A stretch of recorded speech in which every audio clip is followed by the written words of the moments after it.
The scent of beeswax polish clung to my fingertips, mingling with the more expensive aromas that permeated the Sokolov mansion. Lemon and cedar competed with hints of aged leather and something else. Something distinctly male that seemed to linger in every room, even when he wasn't there. I worked the soft cloth across the mahogany surface of what was probably an antique worth more than my entire life savings, my muscles aching after 8 hours of cleaning a house that never seemed to get dirty. This was my 4th week working at the Sokolov estate, and I still hadn't met the owner. The staff spoke about him in hushed tones, glancing over shoulders as if the mere mention of his name might summon him like some dark fairy tale creature. Mr. Sokolov. No first name, at least none that anyone used, just Mr. Sokolov, the businessman with undisclosed interests who required background checks more thorough than government security clearances for his household staff. "Ella, the library needs attention," Mrs. Petrova announced, appearing silently in the doorway. The head housekeeper always moved like that, materializing without footsteps. Her iron-gray hair was pulled back so severely it seemed to stretch her face, erasing any hint of kindness that might have once resided there. "I just finished the study," I said, straightening my aching back. "Mr. Sokolov has decided to return tonight instead of tomorrow. The library must be perfect." Her tone made it clear that perfection was the minimum acceptable standard, not an aspiration. I nodded, gathering my cleaning supplies. The money was too good to complain. Triple what any other domestic position paid in the city. Money I desperately needed for my younger brother's medical bills after the accident that took our parents. The accident that still haunted his sleeping and waking hours. The library was the largest room in the East Wing. 2 stories of leather-bound volumes with a spiral staircase connecting the levels. Floor-to-ceiling windows looked out over the manicured gardens, now silver-touched under the rising moon. I'd been in the room before, but always during daylight hours. At night, with only table lamps casting pools of golden light amid the shadows, it felt like entering the lair of some sleeping beast. I set to work dusting shelves, careful not to disturb the precise arrangement of books. Many were in languages I couldn't identify, Cyrillic letters, Asian characters, and others I had no name for. My fingers traced the spine of a particularly beautiful volume bound in deep red leather. "Curious?" The voice was deep, accented, and came from the darkest corner of the room. I nearly dropped the book, fumbling it back into place with trembling hands. Heart-hammering, I turned toward the source of the voice. He sat in a leather armchair, partially concealed in shadow. I hadn't seen him when I entered, hadn't heard him. But there was no doubt in my mind who he was. Power radiated from him like heat from a flame. "I'm sorry, Mr. Sokolov. I didn't realize anyone was here." My voice sounded smaller than usual, the words catching in my throat. He leaned forward, the light finally reaching his face. Strong jaw darkened with stubble, eyes the color of a winter sky. Pale blue, nearly gray, and just as cold. His dark hair was cut short on the sides but longer on top, giving him a slightly untamed look despite the obvious expense of his suit. A heavy watch glinted on his wrist as he gestured to the book I'd touched. "Dostoevsky. Do you read Russian literature, miss?" He trailed off, expectant. "Rivers. Ella Rivers. And no, sir. I mean, I've read some translations in college, but not in Russian." I fought the urge to fidget under his gaze. It felt as if he could see through my skin to the nervous flutter of my pulse beneath. "College," he repeated, the word turning into something else in his accent. "Yet you clean houses." It wasn't a question, but the implication stung. "Life doesn't always go as planned, Mr. Sokolov." Something flickered across his face. Surprise, perhaps, that I would speak so directly. He stood, unfolding from the chair with the fluid grace of a predator. He was taller than I'd expected, broader through the shoulders. The suit, charcoal gray and undoubtedly custom, did little to disguise the strength beneath. "No," he agreed, moving closer. "It rarely does." I took an instinctive step back, my leg bumping against the cleaning cart.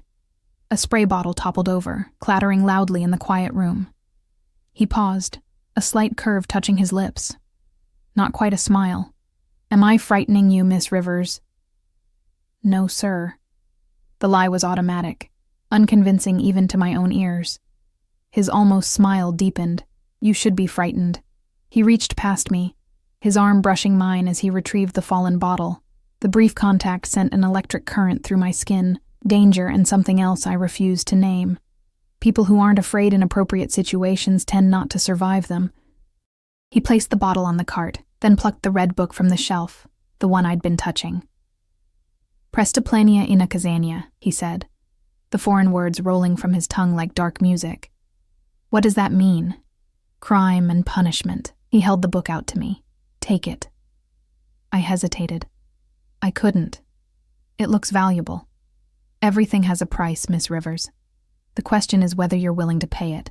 Before I could respond, the library door opened. A tall man with a face like carved stone entered, his eyes sweeping the room before landing on us. Though dressed in an expensive suit, everything about him screamed security. The watchful eyes, the way he positioned himself, the almost imperceptible bulge beneath his jacket that suggested a holster. Victor, Sokolov acknowledged without looking away from me. Sir, Kuznetsov has arrived. Something hardened in Sokolov's expression. He placed the book on a nearby table, rather than returning it to the shelf. Tell him I'll be there shortly. Victor nodded once and left, closing the door silently behind him. It seems our literary discussion must be postponed, Miss Rivers. Sokolov stepped closer, close enough that I could smell his cologne. Something woodsy with hints of spice. Perhaps next time I'll test your language skills. I found my voice. I only speak English, sir. His eyes traced my face as if memorizing it.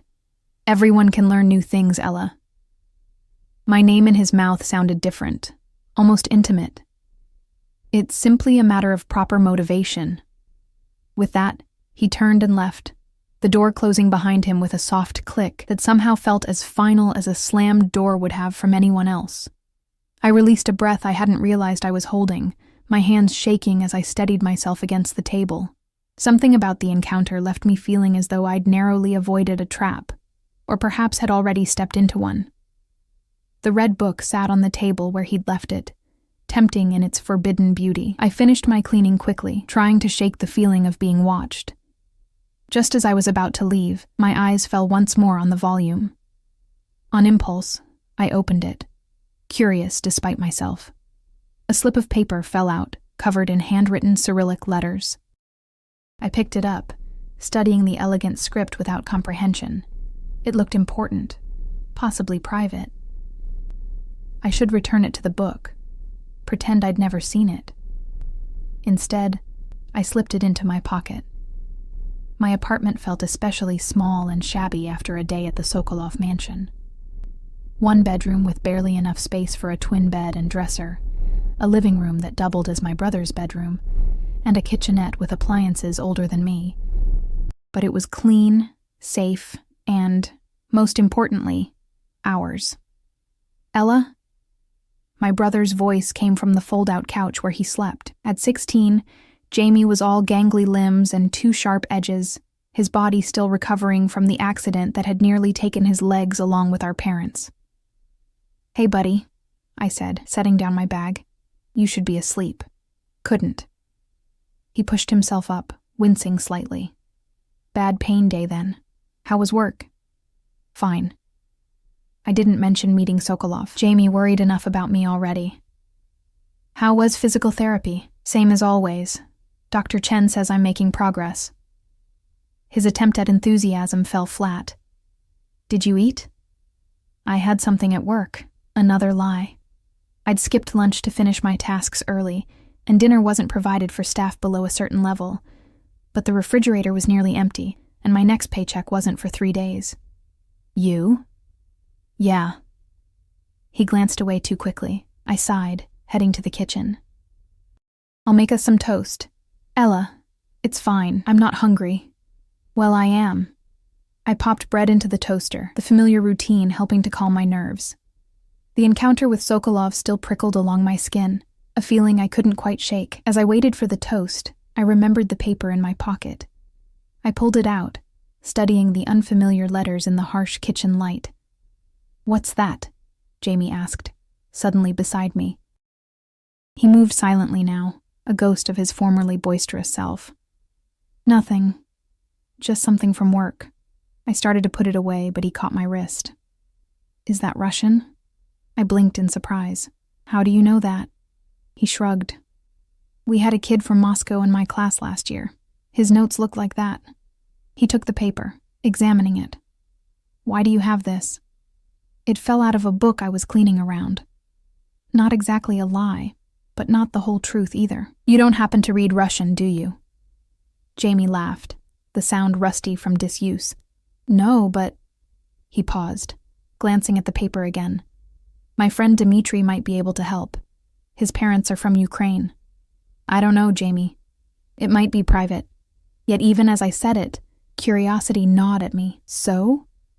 It's not like you stole state secrets or something. The toast popped up, and he grabbed a piece. I'll ask him tomorrow. I wanted to argue, but the animation in his face was too precious to extinguish. It had been months since I'd seen him excited about anything. Fine. But be discreet. He grinned, the expression transforming his thin face into a glimpse of the boy he used to be. Spy mode activated. Later, as I lay in my narrow bed, sleep refused to come. Every time I closed my eyes, I saw Sokolov's face, felt the phantom brush of his arm against mine. The man was dangerous. Everything about him screamed it. I should request a transfer to another part of the estate, somewhere I'd be less likely to encounter him. But the memory of his almost smile, the way he'd said my name, it stirred something I thought had died along with my old life. My dreams of finishing college and traveling the world instead of cleaning houses and counting pennies. Whatever was on that paper, whatever game Sokolov was playing, I had a sinking feeling I'd already made my first move. The next morning arrived with a pounding on our apartment door. I jerked awake, momentarily disoriented. The digital clock beside my bed read 5:47 a.m., more than an hour before my alarm. The pounding came again, more insistent. I threw on a robe over my pajamas and hurried to the door, panic rising. No one visited at this hour unless something was terribly wrong. Through the peephole, I saw Victor, Sokolov's security man, his expression as impassive as it had been in the library. My heart dropped to my stomach. Somehow they knew I had taken the paper. With trembling fingers, I unlocked the door, leaving the chain in place. Yes? Miss Rivers? His voice was surprisingly gentle for such an intimidating man. Mr. Sokolov requests your presence. Now? I'm not scheduled until 9. Now.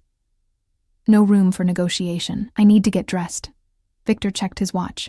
You have 5 minutes. A car is waiting. I closed the door, leaning against it as terror washed over me. They knew. Of course they knew. The mansion probably had cameras everywhere. I'd been stupid, impulsive, and now... Ella? Jamie stood in the living room, hair mussed from sleep, eyes wide with concern. What's going on? I forced a smile. Just work. They need me to come in early.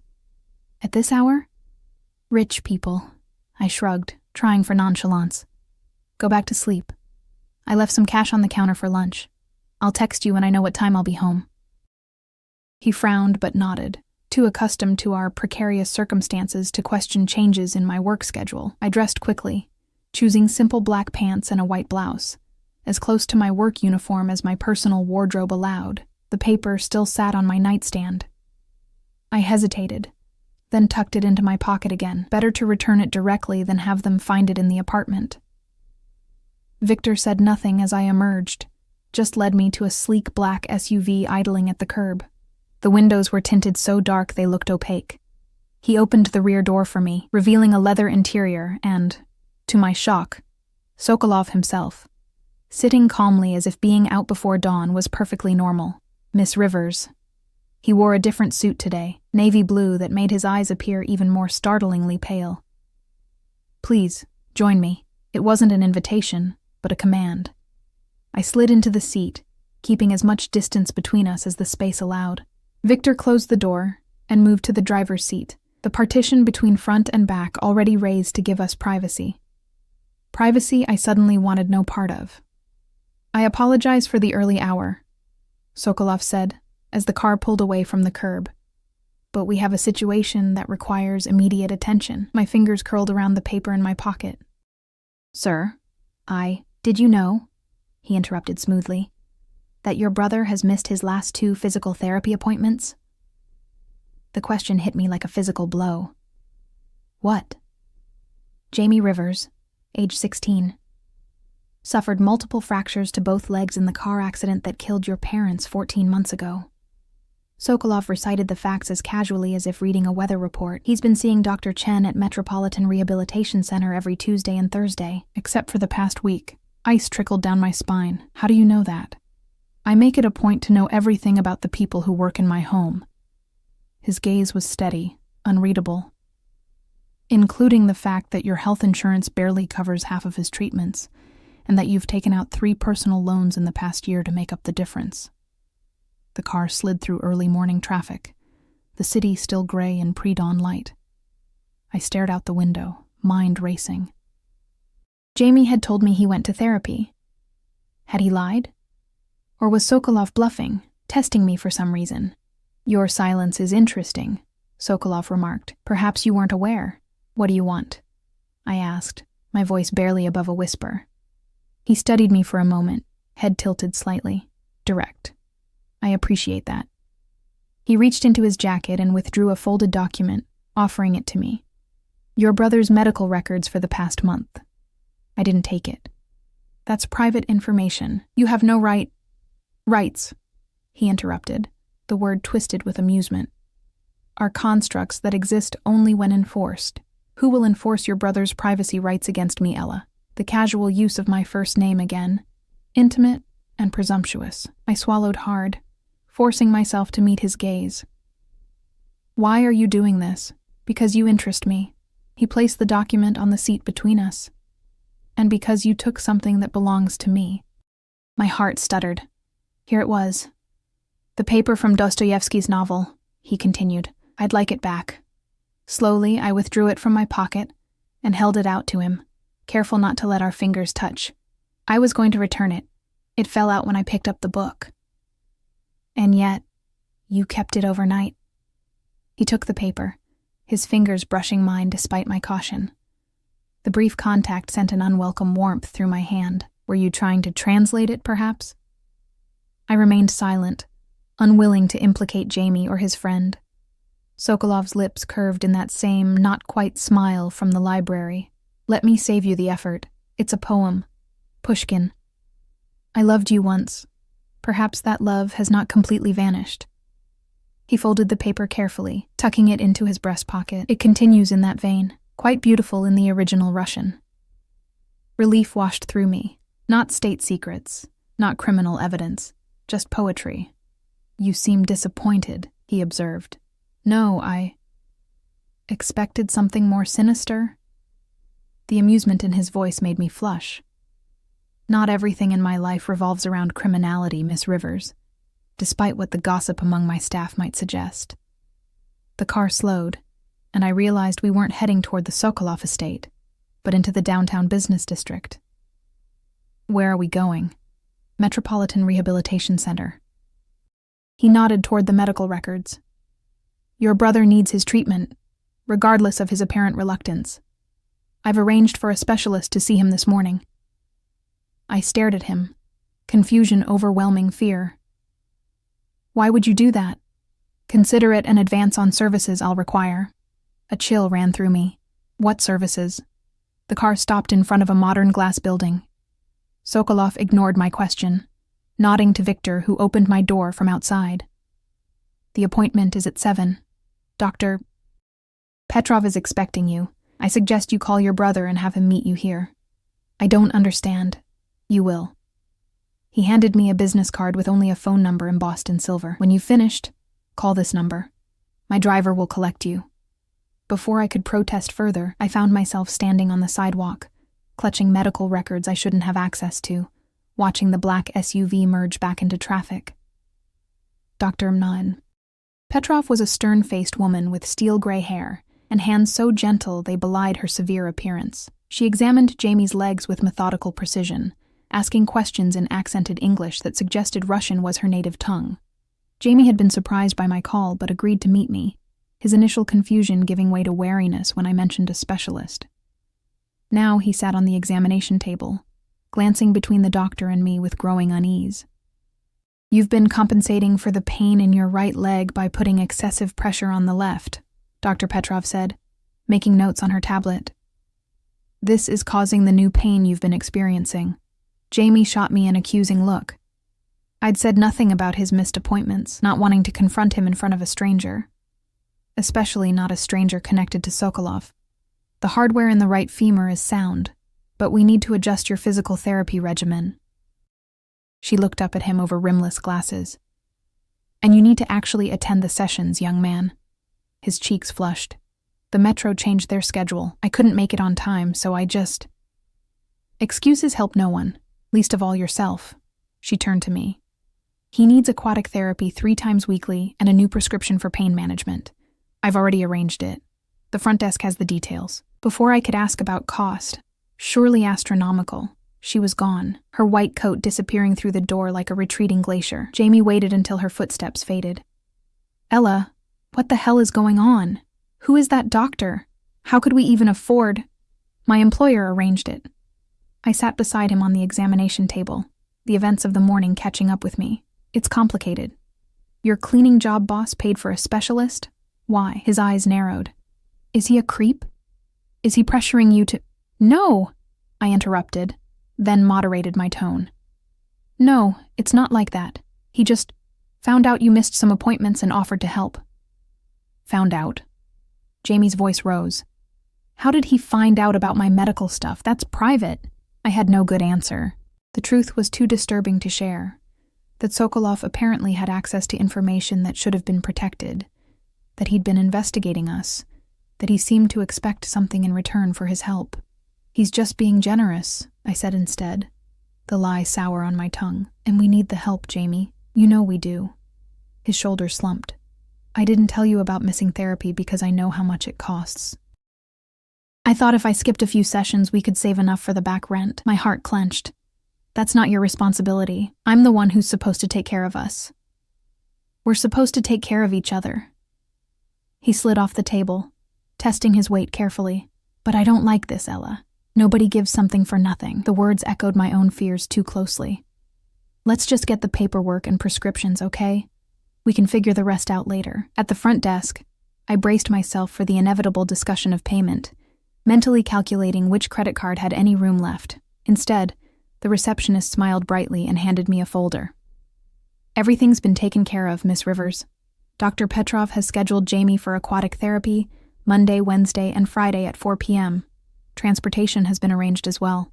Transportation? I echoed.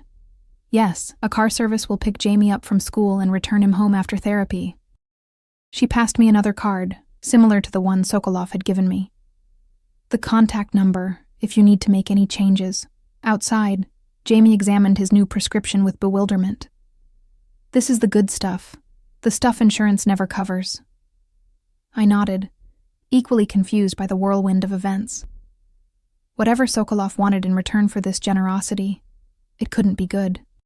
Yet I couldn't deny the relief of seeing Jamie walking more easily after just one proper treatment, of having a medication that might actually control his pain.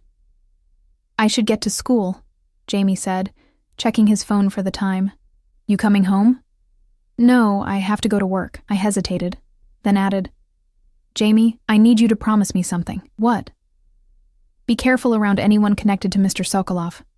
If anyone approaches you, calls you, anything, tell me immediately. His brow furrowed. Now you're really freaking me out. I'm just being cautious. I forced a smile. It's probably nothing. Go on, you'll be late. After he left, I pulled out the silver-embossed card and dialed the number. The call connected, but no one spoke. Hello? This is Ella Rivers. The car will be there in 3 minutes, a male voice replied. Then the line went dead. True to the promise, exactly 3 minutes later, the same black SUV pulled up to the curb. This time Victor emerged and opened the rear door. Sokolov wasn't inside. Where are we going? I asked as Victor returned to the driver's seat. The residence. His eyes met mine briefly in the rearview mirror. Mr. Sokolov expects you to fulfill your regular duties today. The normalcy of the statement was almost disorienting after the strangeness of the morning. Of course. We drove in silence, the city awakening around us. By the time we reached the estate, the day shift had already begun their work.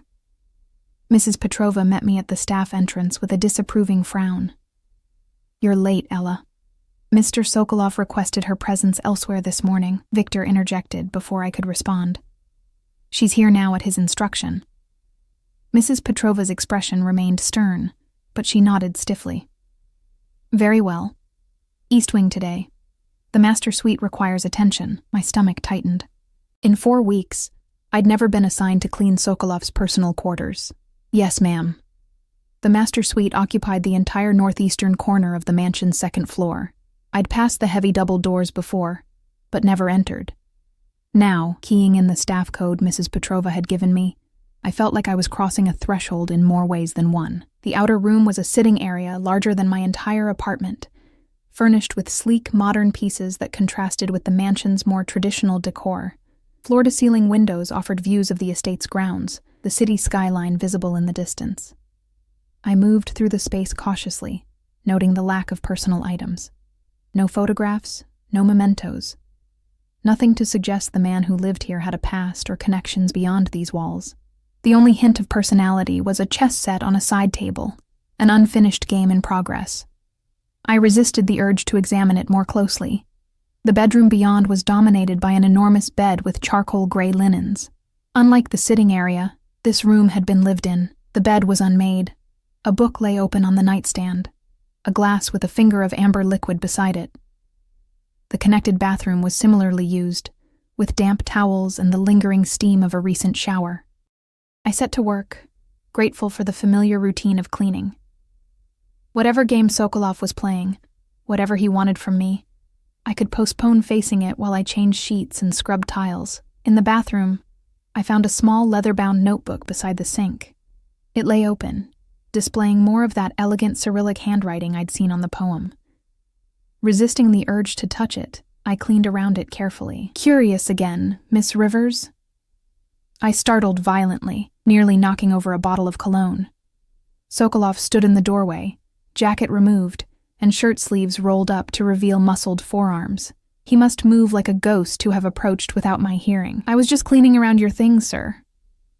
And admirably resisting the temptation to snoop, he stepped into the bathroom, the already limited space shrinking with his presence. A marked improvement from yesterday. Heat rose in my cheeks. About the paper, I really was going to return it. After having it translated, it wasn't a question. I remained silent, unwilling to lie but equally unwilling to confess. How was Dr. Petrov? I trust she was thorough. The abrupt change of subject threw me. She was... Yes. Thank you for arranging that.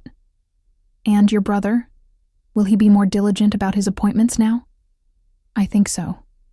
I shifted uncomfortably, too aware of his proximity in the enclosed space. "Mr. Sokolov, I appreciate your help, but I don't understand why you're doing this." He leaned against the doorframe, studying me with those winter-pale eyes. Perhaps I simply dislike waste. Waste? A bright young woman with college education reduced to scrubbing toilets. A teenager missing medical care he needs. He shrugged. Potential squandered due to circumstance seems wasteful to me. So this is... charity? I couldn't keep the skepticism from my voice. That almost smile appeared again. "I'm not known for my charitable nature, Ella." The familiar use of my name still sent a strange thrill through me, despite everything. "Then what is it?" "An investment." He pushed away from the doorframe, stepping closer. "I help your brother receive the care he needs. In exchange, you help me with a small matter." My throat went dry. What kind of matter? One that requires discretion and a certain innocence that my usual associates lack. He reached past me for the notebook, his arm brushing against mine again. "Nothing illegal. Nothing that will harm anyone." The promise should have been reassuring. It wasn't. "What exactly do you want me to do?" I managed to ask. His eyes traveled over my face, lingering on my lips before returning to meet my gaze. "Read something in Russian." I stared at him, certain I'd misheard. "Read in Russian?" "Yes."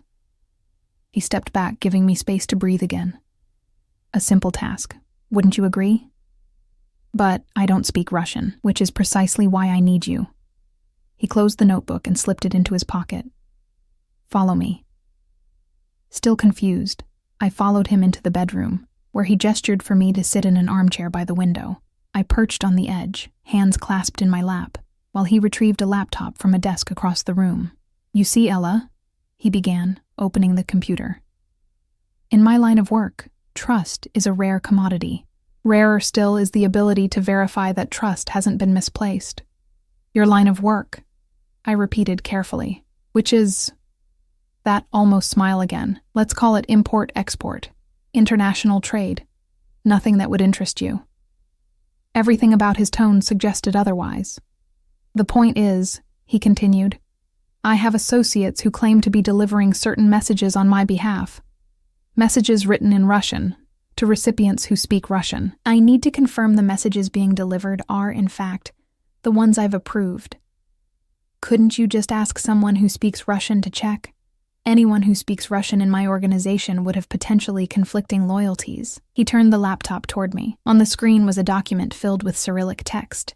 You, however, have no such entanglements, no understanding of what you'd be reading, no ability to alter the content based on personal agendas. It made a twisted kind of sense, in a paranoid, criminal mastermind sort of way. So you want me to, what, read this out loud?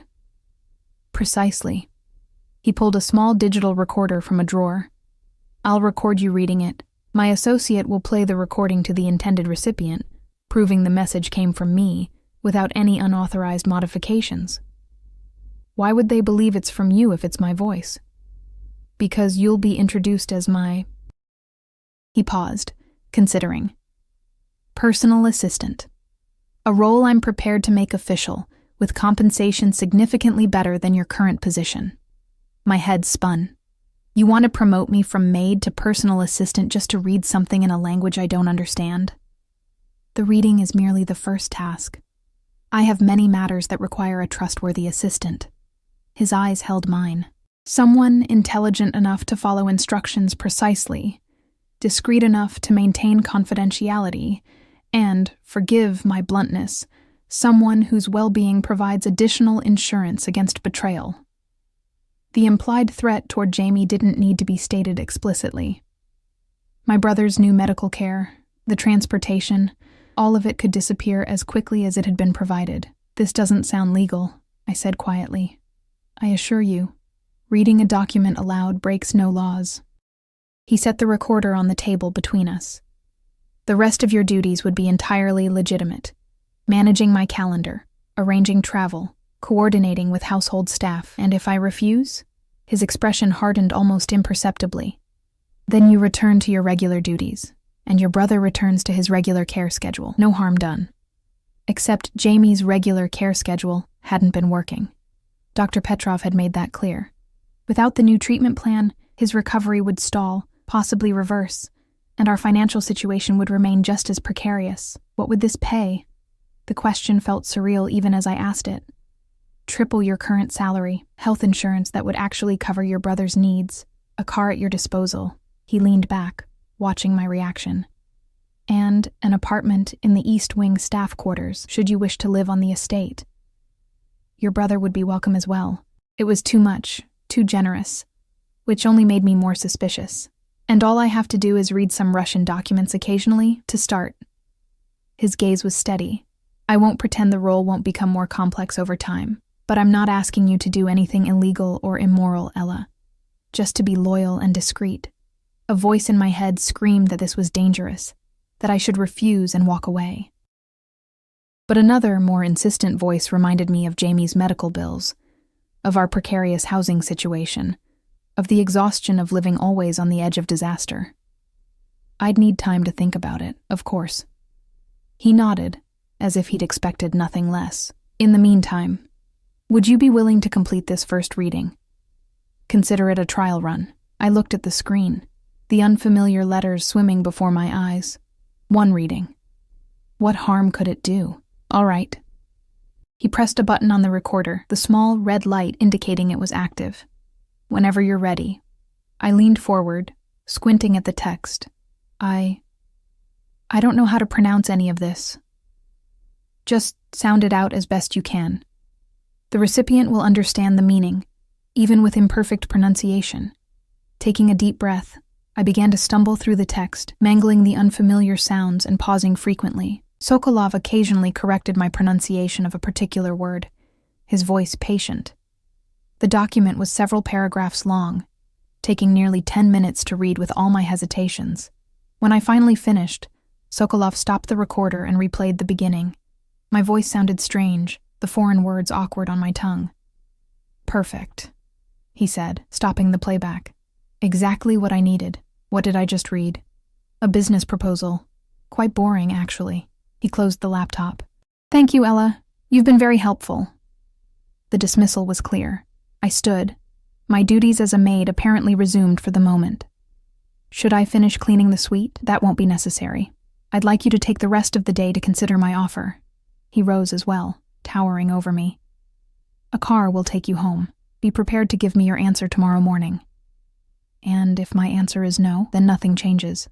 His eyes belied the casualness of his tone. "But I think you're intelligent enough to recognize an opportunity when it presents itself."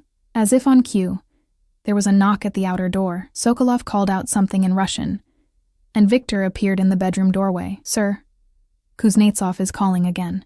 Sokolov's jaw tightened almost imperceptibly. "Tell him I'll call back in 10 minutes. He turned to me. "Victor will escort you out. Consider my offer carefully, Ella. It won't be repeated." I followed Victor through the mansion and out to the now familiar SUV. As we drove away from the estate, my thoughts churned. Everything about the situation felt wrong, dangerous. Sokolov was clearly involved in something illegal. No legitimate businessman needed such elaborate verification systems, or maintained the kind of security I'd witnessed.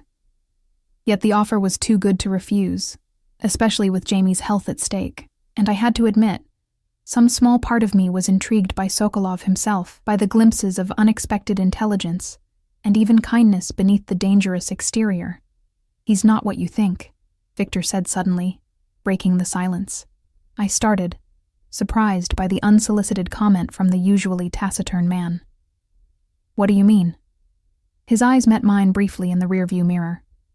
"Mr. Sokolov, he's not like the others in his position." "What position is that exactly?" Victor's lips curved in a slight smile. "You're smart enough to guess." I looked out the window at the passing city. "Something illegal. Something necessary." He turned onto my street with practiced ease, though I'd never given him my address. Another reminder of how much Sokolov already knew about me. In this part of the world, with these people, someone must maintain order. Better him than others who would take his place. The car stopped in front of my building. Victor turned to face me, his expression serious. "I've worked for Mr. Sokolov for 12 years. He is a hard man, yes, sometimes ruthless, but never cruel without reason." His gaze was intense.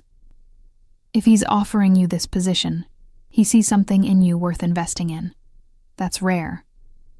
"Thanks for the character reference," I said, unable to keep the sarcasm from my voice. "But I'm pretty sure he just wants someone he can manipulate and control." Victor shrugged. "Perhaps. Or perhaps he's lonely." The statement was so unexpected it left me momentarily speechless. Before I could respond, Victor had exited the car and opened my door. "Think about it, Miss Rivers. We'll see you tomorrow." Jamie was still at school when I arrived home, giving me time to process the morning's events alone. I paced our small apartment, weighing options that all seemed impossible. Refuse Sokolov's offer, keep my regular job, and watch Jamie struggle with inadequate care. Accept the offer, improving our situation dramatically, while tying myself to a man who was almost certainly a criminal. Or option 3, run. Take Jamie and leave the city, start over somewhere Sokolov couldn't find us. But with what money? And how far would we get before his resources tracked us down? By the time Jamie returned from school, I'd made my decision, the only one that felt possible. "How was the new doctor?" he asked, dropping his backpack by the door. "Good. The new treatment plan should help a lot." I forced a smile. "And guess what? I got promoted." Jamie's eyebrows shot up. "From maid to what?" "Personal assistant to Mr. Sokolov." "The cleaning service guy?" "He owns the house, Jamie. It's his estate." I busied myself making tea, avoiding his gaze. It's a big opportunity. Better pay, better hours, health insurance that will actually cover your treatments. Jamie was quiet for a moment, watching me. This is because of me, isn't it? Because I messed up and skipped therapy. No. I turned to face him. This is because I'm qualified for more than cleaning, and Mr. Sokolov recognized that. Bullshit. Jamie rarely cursed. This morning some fancy doctor appears out of nowhere, and suddenly you're the personal assistant to some rich guy none of us have ever met. Something's not right, Ella. It's just a job, Jamie. Then why won't you look me in the eye when you say that? I sighed, abandoning the pretense. Okay, yes, it's complicated. Mr. Sokolov is not your average employer, but he's offering us a chance at stability, at getting you the care you need without bankrupting us. What does he want in return? Jamie's voice was quiet. Just my loyalty and discretion. Normal assistant stuff. You're a terrible liar. I sat down at our tiny kitchen table, gesturing for him to join me. Look, I don't know exactly what I'm getting into, but I know our situation, and I know this could change everything for us.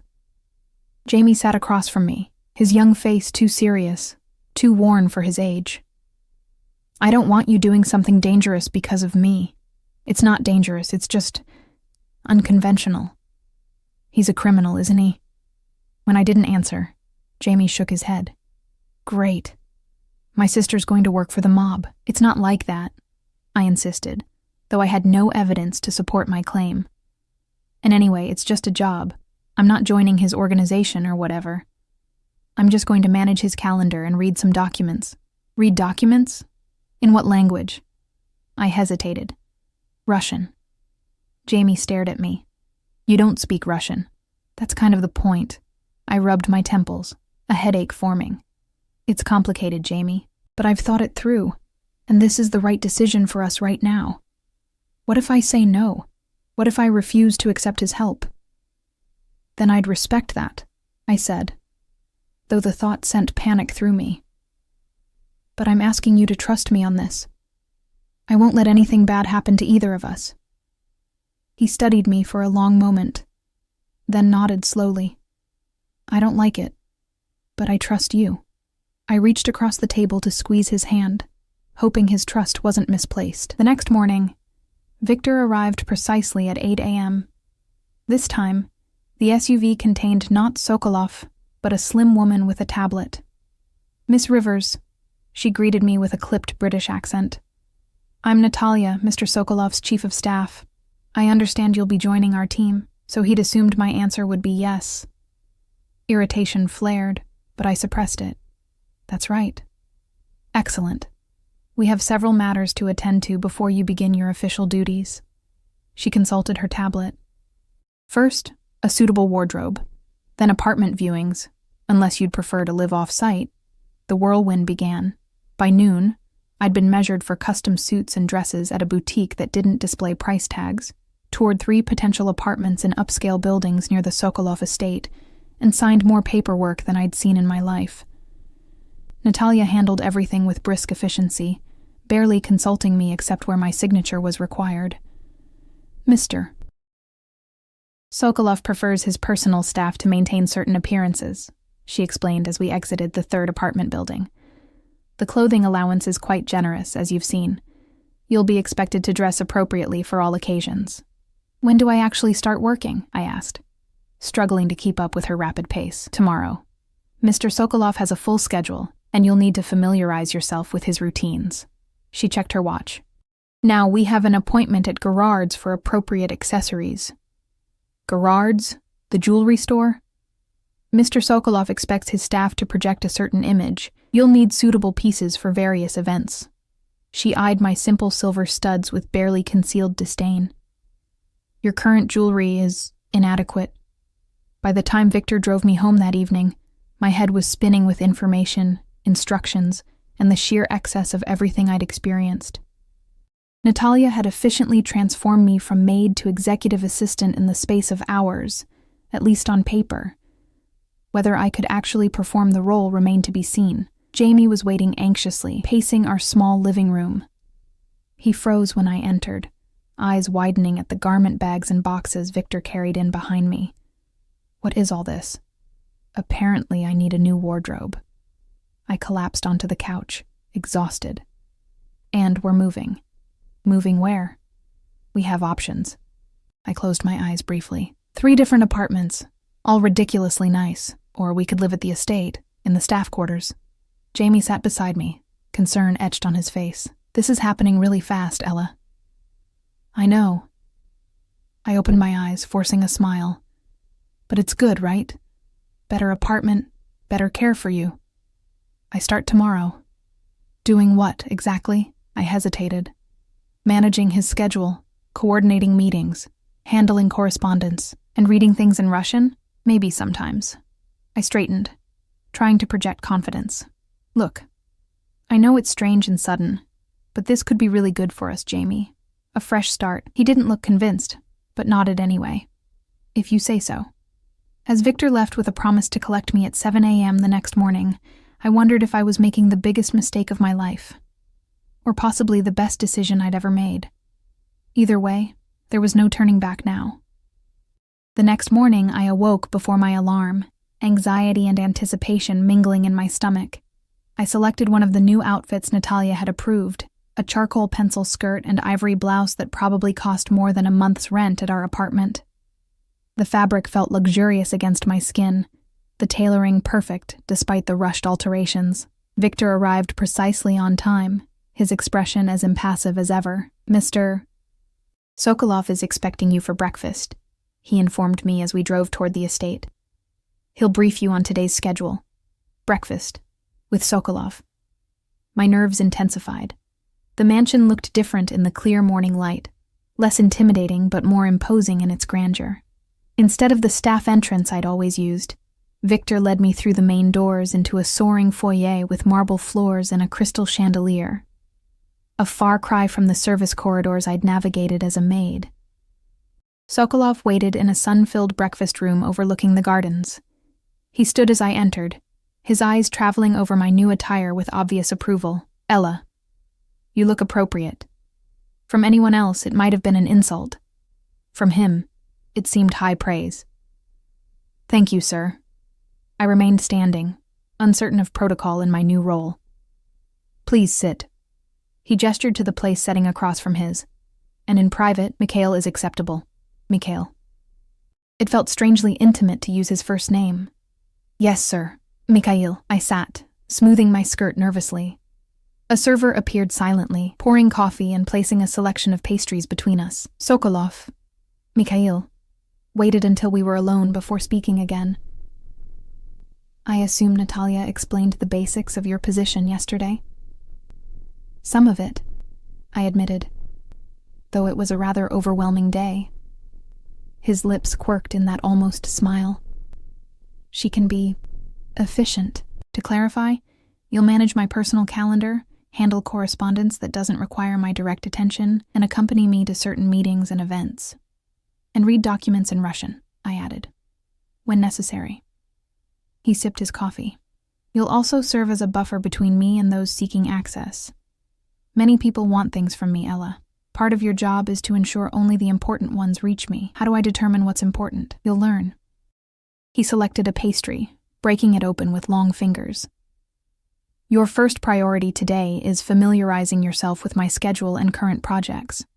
Natalia has prepared files for you. We spent the next hour reviewing his calendar, a complex web of meetings, calls, and travel that spanned multiple time zones. Most entries were cryptically labeled, and Mikhail offered little elaboration beyond whether my presence would be required. You'll need a proper security clearance, he remarked, checking his watch. Victor will handle that this afternoon. For now, we have a meeting at 10. We? I asked, surprised. A potential business partner, Russian, but he speaks English. You'll take notes. The day accelerated from there. The meeting took place in Mikhail's private study, a wood-paneled room lined with books and dominated by a massive desk. The visitor, a barrel-chested man named Petrov, spoke rapid-fire English with a thick accent, discussing shipping routes and cargo manifests, with thinly veiled euphemisms that made the illegal nature of the business obvious. I kept my expression neutral, taking careful notes while avoiding eye contact with Petrov, who who occasionally glanced at me with undisguised curiosity. Mikhail remained composed throughout, his responses measured and often ambiguous. Only once did his tone harden, when Petrov mentioned someone called Kuznetsov. Kuznetsov is no longer a concern, Mikhail said, his voice suddenly cold. The matter is resolved. Petrov's eyebrows rose, but he wisely changed the subject. After the meeting, Mikhail reviewed my notes with approval. You have an eye for detail. Good. That man, I ventured. Petrov, he wasn't really discussing textile imports, was he? Mikhail studied me for a moment. It's better for everyone if the paperwork says textiles. So I'm documenting illegal activities now? You're documenting a business meeting. His expression remained calm. The legal interpretations are complex and often subject to jurisdictional disputes. A diplomatic way of saying yes, it was illegal, but he wasn't concerned about it. Before I could respond, his phone buzzed. He checked the screen, his face hardening. Kuznetsov again, persistent. He turned to me. I need you to deliver a message, in Russian. My stomach tightened. Like before? Similar, but in person this time. He moved to his desk, withdrawing a folder. Kuznetsov will be at the Vanguard Club tonight. You'll join me. A club? I don't think... It's not a request, Ella. His tone brooked no argument. Victor will take you home to change. Wear the black dress Natalia selected yesterday. Be ready at 8. The black dress was unlike anything I'd ever owned. Sleek, elegant, with a neckline that hinted at rather than displayed, and a slit that showed just enough leg to be noticed without being obvious. Looking in the mirror, I barely recognized myself. The woman reflected back looked sophisticated, confident, nothing like the exhausted maid who had cleaned toilets a week ago. Jamie whistled when I emerged from my bedroom. Wow, you look different. Good different or bad different? I asked, smoothing the unfamiliar fabric. Just not like my sister. His expression was troubled, more like one of them. The comment stung more than it should have. It's just clothes, Jamie. Is it? He gestured to the apartment, now littered with boxes and bags from designer stores, because it seems like a lot more than that. Before I could respond, my phone chimed with a text. Victor was waiting outside. We'll talk tomorrow, I promised, grabbing the small clutch purse that matched the dress. Don't wait up. The Vanguard Club occupied the top floor of a gleaming downtown tower. The elevator required a key card, which Victor supplied, and opened directly into a dimly lit reception area, where a stone-faced security guard checked an iPad before nodding us through. Inside, the club was nothing like I'd imagined. No pulsing music or crowded dance floor. Instead, small groups of well-dressed people conversed in hushed tones at scattered seating areas. A bar staffed by black-suited bartenders occupied one wall, while floor-to-ceiling windows offered panoramic city views along another. Mikhail waited at a corner table, wearing an impeccably tailored black suit that made him look even more dangerous than usual. His eyes tracked our approach, lingering on me with an intensity that sent heat up my neck. Ella. He stood as we reached the table, his gaze still appraising. The dress suits you. Thank you. I took the seat he indicated, acutely aware of the stares from neighboring tables. Is this where I deliver the message? Shortly. Kuznetsov likes to make people wait. He signaled a waiter, who appeared instantly. Vodka. The beluga. The waiter turned to me expectantly. The same, I said, not wanting to appear out of place. As the waiter left, Mikhail leaned closer. Kuznetsov is a necessary business associate, but not a friend. He'll attempt to unsettle you. Ignore it. What exactly am I reading to him? A reminder of our agreement and a warning. His eyes hardened. He's been making overtures to rivals, testing boundaries. And my reading this in Russian accomplishes what? It proves the message comes directly from me, unfiltered, and it establishes that I trust you enough to speak for me. His gaze was penetrating. Trust is currency in my world, Ella. I'm showing him you have mine. The implication sent a chill through me. I was being used as a symbol, a demonstration of Mikhail's confidence, and his ownership. Our drinks arrived, crystalline glasses filled with clear liquid. Mikhail raised his slightly in a silent toast before taking a sip. I followed suit, the vodka burning a clean path down my throat. He's here. Mikhail murmured, his eyes focused over my shoulder. I turned slightly to see a man entering from the elevator, flanked by 2 obvious security personnel. He was older than I'd expected, in his 60s perhaps, with silver hair and a face marked by years of hard living. Unlike the other patrons, he wore no tie with his dark suit. The top buttons of his shirt opened to reveal a gold Orthodox cross. The room's energy shifted subtly as he moved through the space, people adjusting their positions to track his movement while pretending not to notice him. Power, I realized, recognizing the same invisible aura that surrounded Mikhail. Kuznetsov approached our table without hurry. His eyes shrewd and calculating. He spoke in Russian, the words flowing too rapidly for me to catch even a syllable. Mikhail responded in the same language, his tone casual but his posture tense. Then he switched to English. My associate has a message for you. Kuznetsov's gaze shifted to me, assessing in a way that made my skin crawl. He replied in heavily accented English. This is your new messenger? Very pretty. Upgrade from the last one. Mikhail's jaw tightened imperceptibly. He withdrew a folded paper from his jacket and handed it to me. Read this. Clearly, the paper contained several paragraphs of Cyrillic text. I took a steadying breath and began to read, stumbling over the unfamiliar sounds just as I had before. As I read, Kuznetsov's expression changed from amusement to something darker, his eyes narrowing. When I finished, Mikhail took the paper back, his fingers brushing mine in what seemed like a gesture of reassurance. Kuznetsov was silent for a long moment, his gaze shifting between us. Finally, he spoke in English. Bold move, using outsider. American girl with no Russian, clever. I thought you'd appreciate the precaution, Mikhail replied smoothly. Precaution, yes. Kuznetsov's smile didn't reach his eyes. Message received.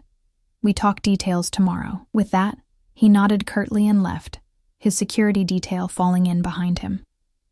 I released a breath I hadn't realized I was holding.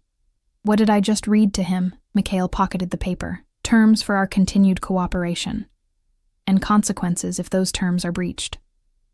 Threats? Clarifications. He finished his vodka. You did well. The praise shouldn't have pleased me, but it did. Is that it? Can we leave now? Not yet. His hand covered mine on the table, warm and unexpectedly gentle. It would look strange to depart immediately after such an exchange. We'll have another drink.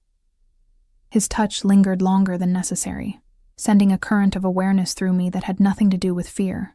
I withdrew my hand, disturbed by my reaction. Is this part of my job description too? Pretending to be more than your assistant? Something flickered in his eyes. What makes you think it's pretending? His question hung in the air between us, charged with implications I wasn't ready to face. Before I could respond, a server appeared with fresh drinks, giving me a moment to compose myself.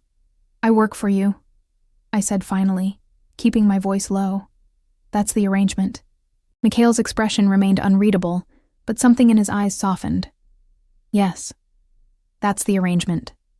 The rest of the evening passed in a blur of introductions to people whose names I immediately forgot. Business associates, politicians, other figures in Mikhail's orbit who regarded me with varying degrees of curiosity and assessment. I maintained the professional demeanor I'd observed in Natalia, speaking only when addressed directly, always deferring to Mikhail. It was nearly midnight when we finally left, the city gleaming below us as Victor drove toward my apartment. Mikhail sat beside me in the back seat, his presence filling the space in a way that made the luxury SUV feel suddenly confining. You have questions, he observed, breaking the silence. I hesitated, unsure how far I could push. What happened to your last assistant? His eyebrow quirked slightly, suggesting surprise at my choice of question. He retired. To Monaco. Quite comfortably. And the one before that? There was no one before that. He turned to look out the window. Victor handled most duties until the operation expanded. So why me? The question had been burning inside me since that first meeting in the library. Why choose someone with no experience, no connections to your world? Perhaps that was exactly what I needed. His gaze returned to me, intense even in the dim light. Someone untainted by the cynicism and calculation that surrounds me. Someone who still believes in concepts like right and wrong, good and evil. You make it sound like I'm naive. Not naive, uncorrupted. He reached out, his fingers brushing a strand of hair from my face with unexpected gentleness. Do you know how rare that is in my world, Ella? The touch sent a shiver through me that I couldn't entirely blame on fear. I pulled away slightly, confused by my own reaction. And what happens when I become corrupted? When I stop seeing clear lines between right and wrong? His lips curved in that familiar, almost smile. Then perhaps I'll need to find another innocent. The words should have frightened me. Instead, they stirred something possessive and defiant. I'm not as innocent as you think. No? Real amusement touched his eyes now. Prove it. The challenge hung between us as the car stopped outside my building. Victor remained in the driver's seat, making no move to open my door as he usually did. Tomorrow, Mikhail said, his voice low. We leave for New York. 3 days. Pack accordingly. New York? I blinked in surprise. What about Jamie? Your brother will be well cared for. I've arranged for him to stay at the estate if he wishes, or he may remain here with a security detail. You've thought of everything, I murmured, not entirely pleased by his presumption.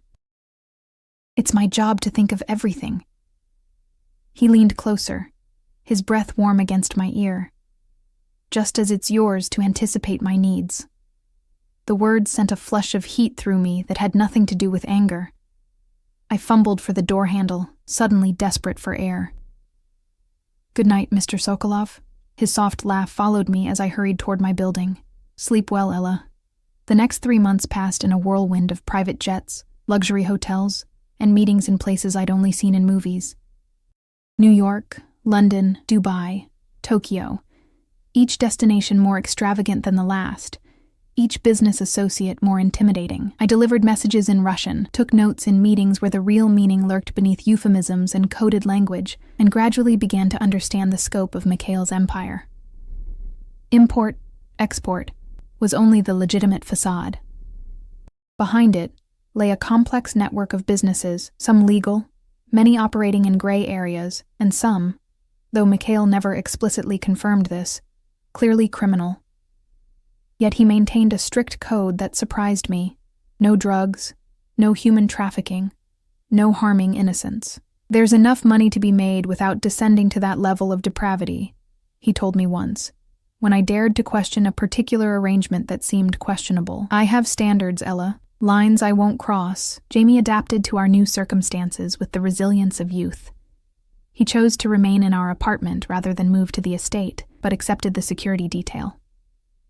Victor's guys, as he called them, with minimal complaint once he realized they would stay discreetly in the background.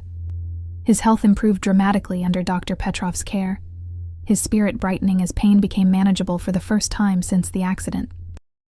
And somewhere along the way, the fear I'd felt toward Mikhail transformed into something far more dangerous. I noticed it first in Tokyo, when he placed his hand at the small of my back to guide me through a crowded reception. The touch was proprietary but gentle, and instead of discomfort, I felt a surge of warmth. Later that night, as we reviewed meeting notes in his hotel suite, I found myself watching his hands, imagining them on my skin. In London, a rival businessman mistook me for Mikhail's lover, making an insinuating comment in English he assumed I wouldn't understand. Before I could react, Mikhail had the man pinned against a wall, speaking rapid Russian, in a tone that required no translation. When he returned to my side, his eyes still cold with anger, I felt not fear but a disturbing thrill. And in Moscow, where we traveled for what Mikhail called a necessary demonstration of loyalty, he took me to his childhood home, a small apartment in a crumbling building far from the glamorous city center. There, surrounded by faded photos and worn furniture preserved like a museum to a life long abandoned, he told me about his mother who had died too young, his father who had disappeared one night and never returned, and the hunger that had driven him to the streets where he'd found both salvation and damnation. You think I'm a monster, he said, his voice unusually raw. Perhaps I am, but I became what I needed to be to survive. I reached for him then, my fingers threading through his, a connection that went beyond employer and employee. I don't think you're a monster. His eyes, usually so controlled, revealed a vulnerability I'd never seen before. Then you're more dangerous than I thought. We stood there, connected by our clasped hands, teetering on the edge of something neither of us had acknowledged. Then his phone rang. Always the phone. Always some crisis requiring immediate attention. And the moment shattered. Yet something had changed between us. An unspoken shift in our carefully maintained boundaries. I told myself it was Stockholm Syndrome, a textbook response to my situation.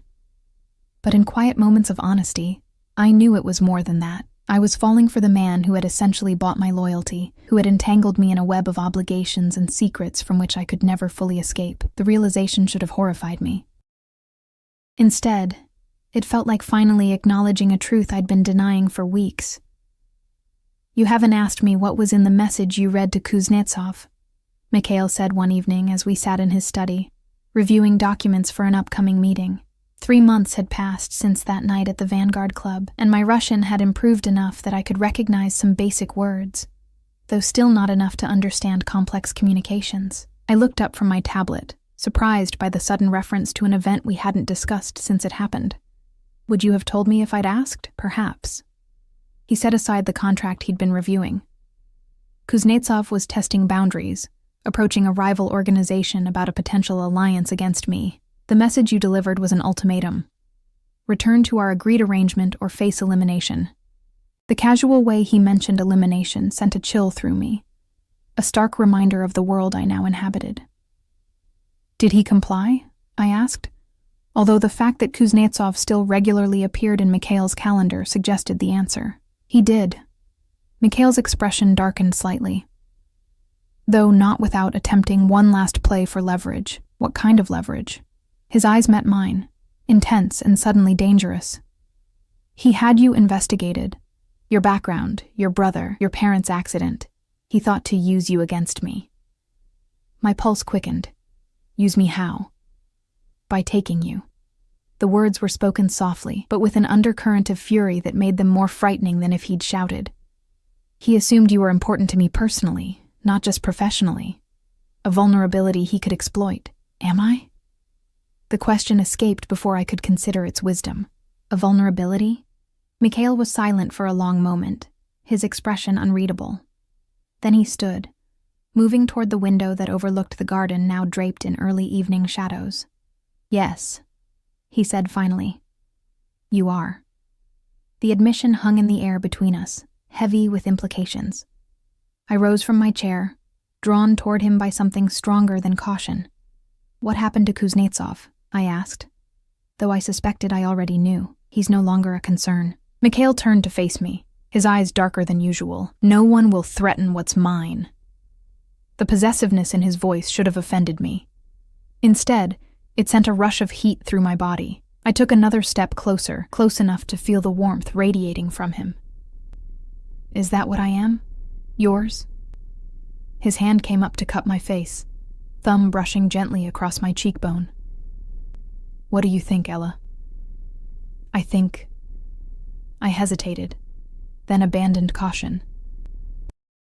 I think I stopped being just your employee a long time ago. Something flickered in his eyes, relief, desire, triumph. I couldn't tell which. And when did you realize this? Probably in Moscow, I admitted. When you showed me where you grew up, when I saw the man behind the power. His smile was different this time, real, reaching his eyes. For me, it was the library. The first time we met, you were afraid, but you didn't cower. I was terrified, I corrected, leaning slightly into his touch. You were the most dangerous man I'd ever seen. And now? His voice had dropped lower, his accent more pronounced. Now you're still dangerous. I reached up, my fingers tracing the line of his jaw. But not to me. His other arm circled my waist, drawing me against him. Don't be so certain of that. Then his mouth was on mine, the kiss beginning gently before deepening into something hungry and demanding. I responded with equal fervor, months of denied attraction finally finding release. When we eventually broke apart, both breathing heavily, his eyes had darkened to storm clouds. This changes everything, you understand? There's no going back. I nodded, fully aware of the implications of crossing this line. I know. Your brother, is almost 18, nearly recovered, and has been telling me for weeks that there's something between us, I interrupted with a small smile. He's more perceptive than I gave him credit for. Mikhail laughed, the sound rich and surprisingly youthful. Smart boy. Then he sobered. My life is complicated, Ella, dangerous. There will always be threats, enemies, complications. I know that too. I held his gaze steadily. I've seen enough of your world to understand what I'm choosing, and yet you're choosing it anyway. Wonder colored his voice, as if he couldn't quite believe it. I'm choosing you, I corrected. Despite everything else, he kissed me again, more gently this time. 5 million, he murmured against my lips. I pulled back slightly, confused. What? The wager and the message you read to Kuznetsov. Amusement glinted in his eyes. I bet him 5 million you would still be by my side in 3 months, despite knowing what I am. You used me as a bet? I should have been angry. But somehow it seemed fitting, the beginning of our strange relationship bookending its transformation. I never bet unless I'm certain of winning. His arms tightened around me, and I always protect what's mine. As his lips found mine again, I surrendered to the truth I'd been fighting for months. In this dangerous game we'd been playing, we had both lost and won in ways neither of us could have predicted.